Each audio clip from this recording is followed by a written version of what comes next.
عاجل وخطير وفاة فنان أردني مشهور منذ قليل، والديوان الهاشمي يعلن خبر الوفاة الذي أبكى العائلة الهاشمية بالكامل.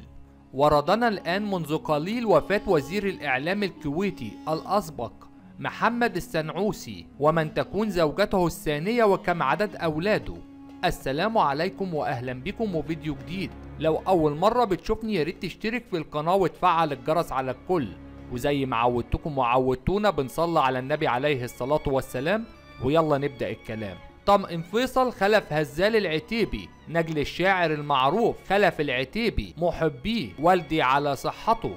وقال فيصل أن والدي بصحة وعافية ولم يتعرض لأي وعكة صحية، حيث يتواجد حاليا في مزرعته الخاصة. كما أضاف أيضا نجل الشاعر: لا نعلم من أصدر هذه الشائعة، لكننا تعودنا على ذلك، داعيا الله أن يحفظ والده وأن يمد في عمره. ويأتي ذلك تعقيبا على شائعة انتشرت عبر مواقع التواصل الاجتماعي تدعى وفاة الشاعر الكبير خلف ابن هزال.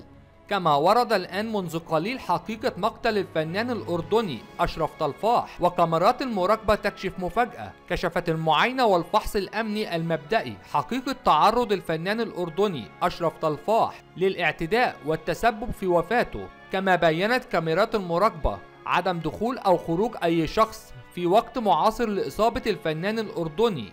كما بيّنت معاينة وفحص شقة الفنان أشرف طلفاح عدم وجود سرقة أو متعلقات داخل الشقة من قبل الفنان الأردني أشرف طلفاح. كما تحفظت أجهزة الأمن وجهات التحقيق على كاميرات المراقبة الذي توفى فيه الممثل أشرف طلفاح، وتولت النيابة العامة التحقيق في الواقعة، وأمرت بفحص الصفة التشريحية وتشريح جثمان الفنان الأردني. كما سلمت أهله كافة متعلقاته. كما تناولت وسائل إعلام أردنية وعربية أنباء غير مؤكدة عن دخول الفنان الأردني أشرف طلفاح أمس في غيبوبة بعد الاعتداء عليه من قبل أحد الأشخاص، الأمر الذي تسبب له بنزيف حاد.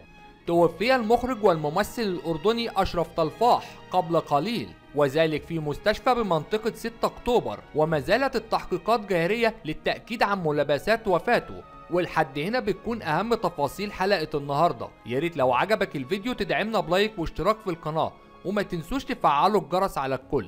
واشوفكم في فيديو جديد.